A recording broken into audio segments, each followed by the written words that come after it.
All right, what's going on, guys? So one of the last videos I uploaded was about Lord of Bones and the state it released in. Since then, it has been buffed pretty significantly. Prior to the changes, it would reduce armor by 1, stacking up to 200, and it lasted 30 seconds. After the changes, it reduces armor by 0.2%, stacking up to 40%, and it also lasts a minute. That change was undocumented, but it does last a minute. So the question is, in its buff state, is it worth using? I believe that there are two places where it's amazing, and then a couple of places where it's pretty good.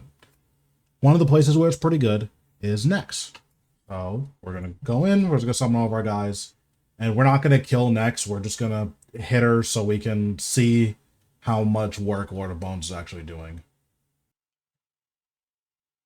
Okay, so we'll see exactly how much this is doing. I have my prayer on just because my quick prayers have soul split, so we're just gonna hit next, let this stack up, see exactly how fast it stacks.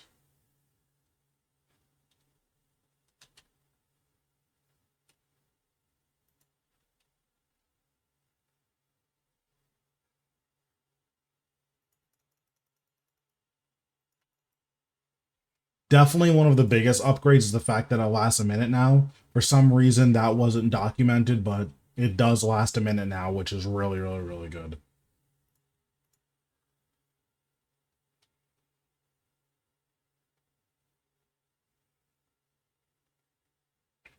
So we started this at 72% accuracy.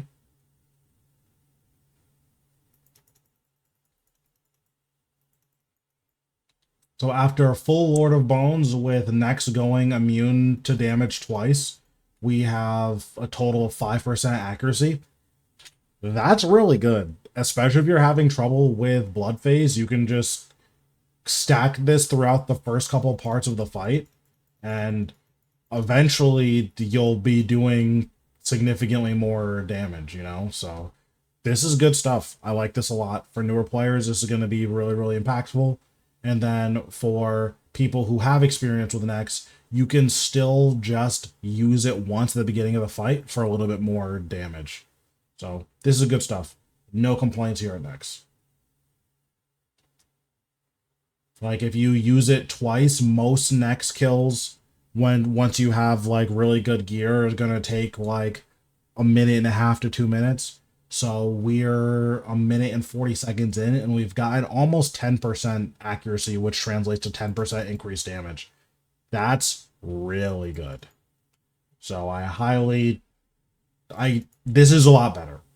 I'm not going to say I necessarily recommend it because one of the big issues is that for newer players, actually buying a Lord of Bones is a pretty monumental task because I think they're still like 300 mil. But for Nex, it's good stuff. If you have it and you don't have max gear, you want to use it whenever it's off cooldown. If you do have max gear, you want to use it once in the beginning of the fight. So it's good stuff. It's also decently useful at Araxor. It's not amazing there because Araxor just doesn't have that much health, but it's pretty good at Araxor. So another place it's really good at, and probably the best place it's good at, is going to be Virago. Now, in normal mode Virago, it's really, really good just because Virago has really high defense and Necromancy doesn't have a way to lower armor. So being able to lower armor, you get pretty meaningful accuracy increases here. Right now, Virago has 42 stacks of the armor break, and I believe before applying any of it, he's at around 85% accuracy. So 6% damage in the phase where every point of damage really, really matters. That's good stuff. It's actually even more accuracy than that because the further back you push Virago, the higher his defense gets. So this is actually significantly more accuracy than I stated. This is probably close to 10 to 15% accuracy. Well, like 10 to 12% accuracy at this point. So this is like insane here. It's really, really good. Now, if you're doing hard mode Virago, either solo if you're a psychopath, or in duos or trios or whatever, the most important thing about Lord of Bones is that it stays from phase 10 to phase 11. That means if either you yourself or multiple people are stacking Lord of Bones for all of P10, you can go into P11 with close to 100% accuracy or 100% accuracy. This is massive. If you're doing Virago with Necromancy, buffed Lord of Bones is a must-have. This is nuts here. So we're going to play the video and just we'll see the phase transition.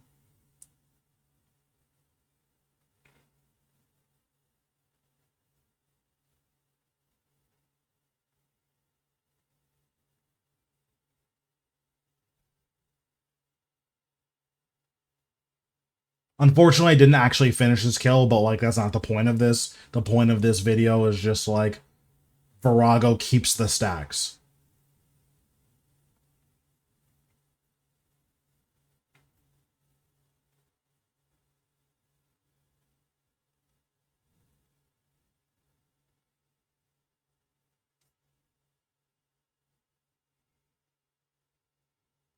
So here you can see he still has the armor debuff, and we start our accuracy at 89%.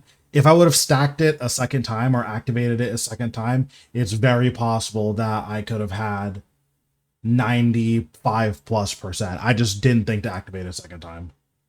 The other place where this is going to be good at is AOD. In the last video I talked about Lord of Bones, I said that it is probably theoretically good at AOD if all 7 people use it. Now it is actually just good at AOD. One person not having to hammer means that if you have a 7-man necromancy team, you will be doing very slightly more damage. Now, if you've done a lot of AOD, you know that very slightly more damage could be the difference between element skip / reaver skip or not having it. So also, if you just don't have someone to hammer, then this is just really good. So there's kind of no reason not to use it. Personally, I think it's must have for Virago, very good at AOD, pretty good at Nex, and fine at Araxor. And then there's a couple of other bosses where you don't have 100% accuracy. Like if you're doing hard mode God Wars 2, it's pretty good there because I believe you don't have 100% accuracy. If you're doing raids, I'm not sure about Beastmaster's defense, but I know you don't have 100% accuracy against Yakamaru. So using it at Yakamaru is good stuff too, but in general, there's just a lot more applications now, and at the places where it's good, it's really good. And that's awesome. I'm really, really glad that they changed this. That's pretty much it. Thanks guys for watching. If you like the video, feel free to give it a like. If you like the content in general, feel free to subscribe. Thanks guys for watching. I'll see you in the next one.